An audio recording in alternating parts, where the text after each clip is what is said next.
हाय, मी आहे सुनीता शिवकुमार. आजकालचे पोरं बघा नुसते मोबाईलमध्ये असतात. का?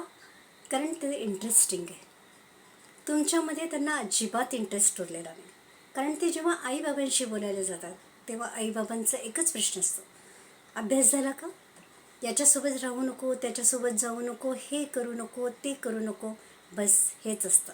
म्हणून मुलं आजकाल मोबाईलमध्ये जास्त असतात. आत्ता मी एक मध्ये न्यूज वाचली की एक 22-23 वर्षाची मुलगी IT शिकत होती आणि तिने आत्महत्या केली. का? असे 22-23-25 वर्षाचे सगळे यंगस्टर्स का आत्महत्या करतात? याचं कारण म्हणजे परिवाराशी दूर राहणं. मोबाईलमुळे सगळं जग तुम्ही जवळ आणलं आहे, पण जवळच्या माणसांना दूर करत चालले. आजकालच्या मुलांना असं वाटतं की आमचं जग म्हणजे आमचे फ्रेंड सर्कलच आहे. बस त्यांना फक्त त्यांचे फ्रेंड्स हवे असतात, बाकी कोणीही नाही. ते त्यांचे प्रॉब्लेम सगळे फ्रेंड्सला सांगतात, पण फ्रेंड्स त्यांचे प्रॉब्लेम कधीही सॉल्व करू शकत नाही.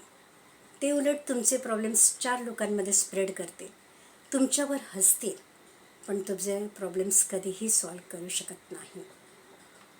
पहिले असं घरातनं म्हणजे पहिले आमच्या काळी असं होतं की आम्ही शाळा कॉलेजमध्ये यायचं, आईबाबा नोकरीवर नाही यायचे, तेव्हा आम्ही असं संध्याकाळचं जेवण अशी पूर्ण पंगत बसायची आणि जेवताना आमच्या सगळ्यांचे अशी विचाराची देवाणघेवाण व्हायची. त्याच्यामुळे जर का कोणाला काही प्रॉब्लेम्स पण असेल तरी तो प्रॉब्लेम त्या जेवायच्या ठिकाणीच सॉल्व व्हायचा आणि त्याला समाधान मिळायचं. आता तसं होत नाही.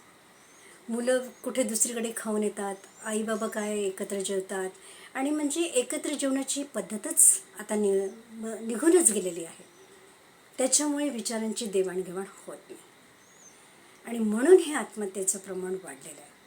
अरे तुमचे काही पण प्रॉब्लेम्स असू देत, तुम्ही तुमच्या आईबाबांना सांगा. ते तुम्हाला रागवतील, कदाचित कानाखाली वाजवते, पण प्रॉब्लेम तुमचा फक्त आणि फक्त तुमचे आपले माणसंच म्हणजे आई बाबाच सॉल्व करू शकतात, बाकी कोणीही नाही. म्हणून तुम्हाला सगळ्यांना एक रिक्वेस्ट आहे की परिवाराशी जुळून राहा. आणि जर सगळेजण परिवाराशी जुळून राहिले तर आत्महत्येचं प्रमाण आज इथे आहे ते एकदम खालती होईल. आत्महत्या होणारच नाही जगात. थँक्यू.